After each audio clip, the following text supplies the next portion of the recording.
hello, eto na naman po. Another news sa Espinido, biglang kumalat at biglang naging viral dahil sa sagot kay Bongo at Senator Bato. Napayaan dalawang senador dahil itong sinabi ni Espinido talagang nakausap niyan dalawa. At yung dalawa naman lalo na si Bato nag-deny. Nako, matutuwa kayo Espinido kasi talagang hindi na pinasinuhunian ni Masin namin sa Quadcom. Heto, pakinggan po natin. Napakaganda, huwag kalimutan mag-like, share, subscribe. And let's go. Right after na kung matandaan mo, Mr. Chair, Your Honor, na nagtawag ka na cleared na si Navarro kasi nagpunta siya sa inyo na parang nagsasabi siya na hinanap ko siya, target ko siya, when in fact ako ang chief of police at the time sa Uzamis. Wala akong pakialam sa Clarin, so focus ako sa Uzamis. But then, dumating din yung punto na parang nagpakialam ako sa ibang lugar na hindi naman totoo. So, ang pagpunta niya doon sa office ko, kausapin ako na inutusan mo raw na para maklear talaga siya, hindi na siya matakot sa akin, na since isa din, Your Honor, Mr. Chair, na tawagan ko naman lang, sabihan ko naman lang siya na ikaw kasali, o tinakot ba? So, mag-clear siya para magkausap kami na welcome man siya magpunta sa Uzamis, wala man siyang problema din. So, yun ang pag-usap namin at the time. So, base sa, matagal na yun, ano? Base sa assessment mo, okay na siya, cleared na siya, yun ang nag-usap kayo? Hindi ko rin alam, Your Honor, Mr. Chair, kasi wala man akong list na paano din i-clear siya kung sakali nasali din siya. So ang katanungan natin dito is sa recollection mo, sa maalala mo, no. Yung sinabi mo tinawagan kita to clear dito kay Mayor Navarro. Hindi ko na maalala, mga leader din natin yun doon sa Mindanao.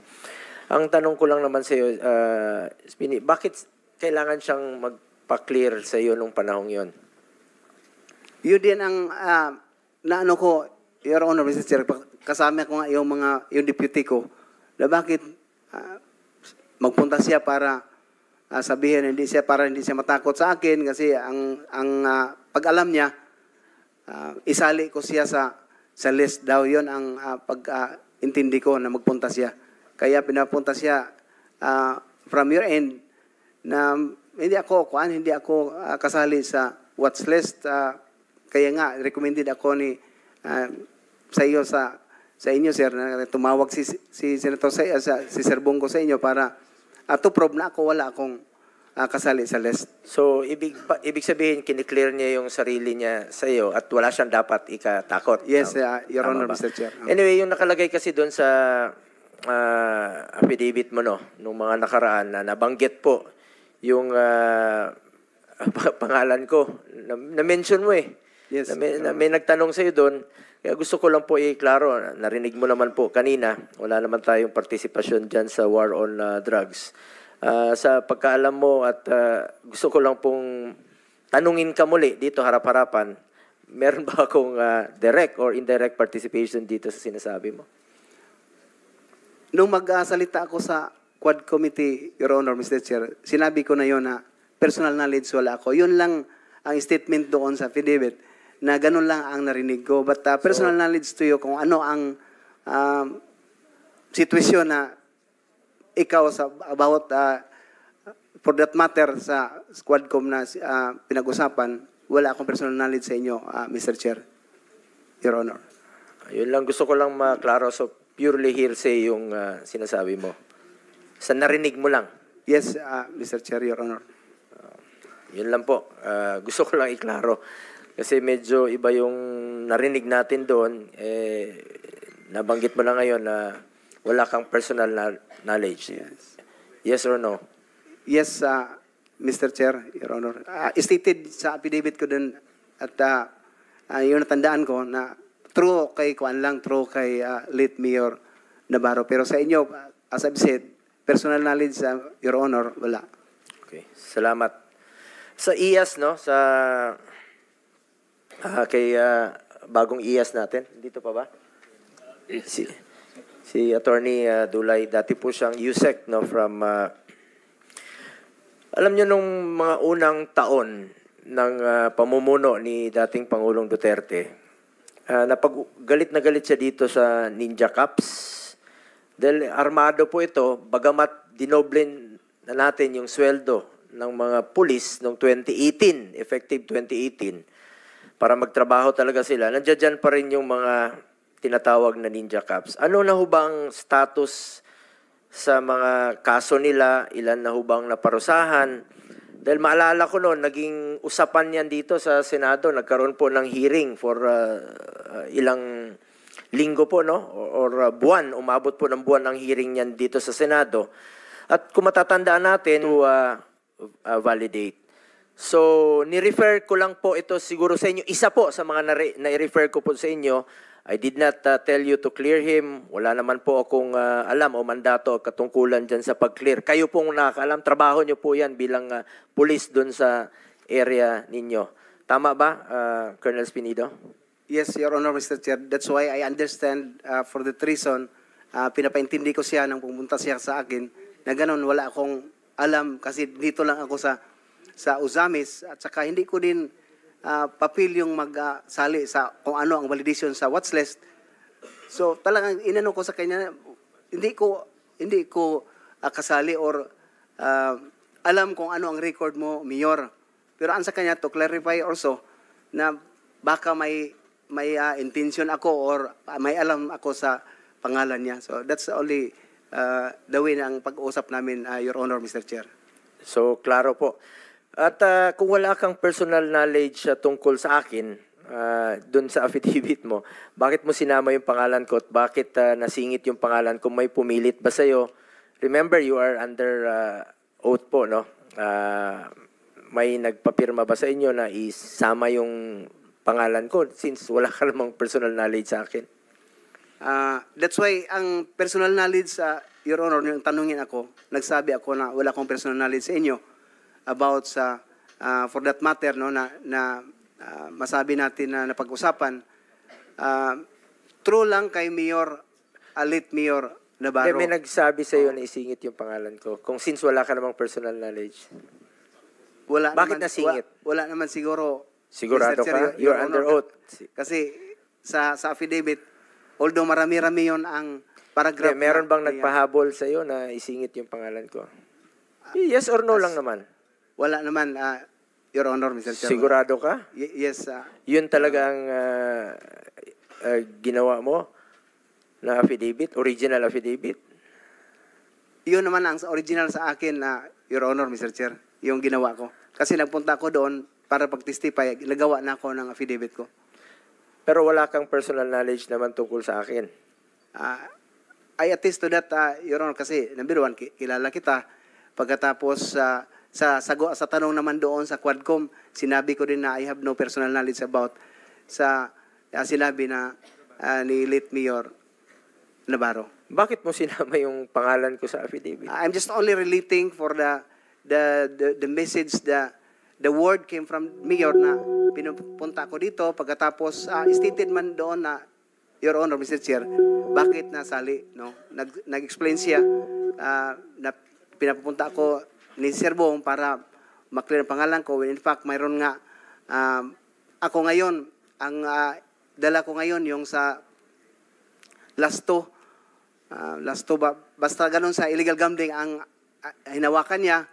Siya ang kasi na pag-usapan yon, Your Honor, Mr. Chair, kasi ako lang ang hipi ng Miss Oak na hindi tumatanggap ng yung sa gambling, no, yung may monthly na ibinigay. So nagtanong siya bakit hindi ako magtanggap. Alam mo naman yun ang binigay ngayon. Hindi ko lang ano yun na nalasto. Basta parang inano na ngayon, Your Honor, Mr. Chair. So yun ang pag-usapan na ang pakay niya, di na ma-inform ako na pinahintulutan naman, legal naman yung sa gambling na ibinigay sa mga polis. Turo sa inyo ang sabi ni Sir Bongo. So, yun lang, parang nag-relate lang ako sa napakinggan ko siya at the time na nagawa ko ng affidavit. Your Honor, Mr. Chair. So you're putting on record you included hearsay in your affidavit. Yes, at saka sinagot ko din sa mga member ng Quadcom, Your Honor, Mr. Chair, na ganun lang, napakinggan ko lang yung kay Mayor Navarro. So purely hearsay. Para nga makasunod din po kami, anong affidavit po yan? Anong date? Anong Meron silang niya? affidavit na Ah, initial. wala ka ring hawak na Wala affidavit? akong, Okay. Can you, ano yung affidavit mo? Anong date? Yung pinag-uusapan ninyo ni Senator Bongo? Ano? Wala ka ring kopya dala ngayon, sir? Nasubmit Wala. ko. Sige, okay. Nasubmit. Just inform us Yes. sa next hearing. Yes. Sige. Yeah, Mr. Chair, with the permission of Senator Bongo, just a quick interdict. Senator Bongo, just short lang, short. Kung, Colonel Espinedo, if alam mo palang hearsay, pulis ka, di ba? Pulis ka, wala kang personal knowledge. Alam mo naman yan eh. Now, kung wala kang personal knowledge, dapat hindi mo sasabihin. Anong motive mo? Bakit sinama mo doon sa pinabit mo ang pangalan ni Senator Bongo? Narinig mo lang naman kaya. Tapos wala kang personal knowledge. Anong purpose mo doon? Bakit mo sinabit yung pangalan niya? Can I answer? Yeah, go ahead. Your Honor, Mr. Chair, what did the Quadcom committee happen is to legislate aid of legislation. So that is not really the proper court that we file a case, and I must have probable cause to refer to the court that indeed person was also involved in that illegal or whatsoever. So yung sinabi ko lang dyan as aid of legislation to give them an information na yun ang nangyari talaga. No? In aid of legislation, tapos manira ka ng reputasyon ng tao na wala ka naman palang personal knowledge. Sabihin mo doon, anong in aid of legislation na makukuha doon ng Congress?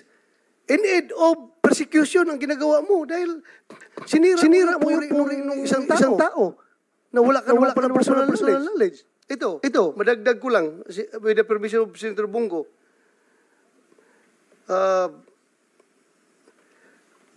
2:34 ng oras doon sa Quadcom hearing, sinabi mo, a third hearing, Senator De La Rosa and Senator Bongo called him to clear David Navarro of Clarin, Misamis Occidental, who was then included in the drug list.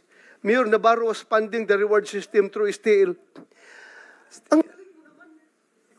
Dalawa kami tatawag sa'yo na i-clear namin yung si Navarro. Tumawag siya, tapos ako tumawag rin ako sa'yo na i-clear si Navarro. Please enlighten us. Bakit dalawa kagad kami nilamp mo na tumawag para i-clear si Navarro? Ang hirap intindihin. Bakit nagkasabay pa kami tumawag? Hindi na magsabay, Sir, Your Honor, Mr. Chair. Sa totoo lang, tumawag ka sa akin. No, una si Sir Bong, nagsabi na wag mo nang galawin si Mayor Navarro kasi wala na siya, cleared na siya. Pagkatapos, nagsasabi naman akong totoo, Your Honor, Mr. Chair. At saka pangalawa, ikaw na. Hindi ko sinasabi na nagsinungaling ka. Ang motive lang tinatanong ko. Hindi ko sinasabi na nagsinungaling ka. I may not remember that instance na tumawag ako sa'yo. Kung ikaw, vividly remembered mo, ako, hindi ko ma-remember. Pero nagtataka lang ako kasi kung cleared si Navarro, sinabi ni Bongo, sinabi ko, hindi ko talaga but anyway, I will tanungin lang kita sa next hearing pag andyan na si Kerwin Espinosa at si Ronnie Dayan. Thank you, Senator Bongo, for allowing me to interject. Salamat, Senator Bato. Senator Go, are you about to wind up your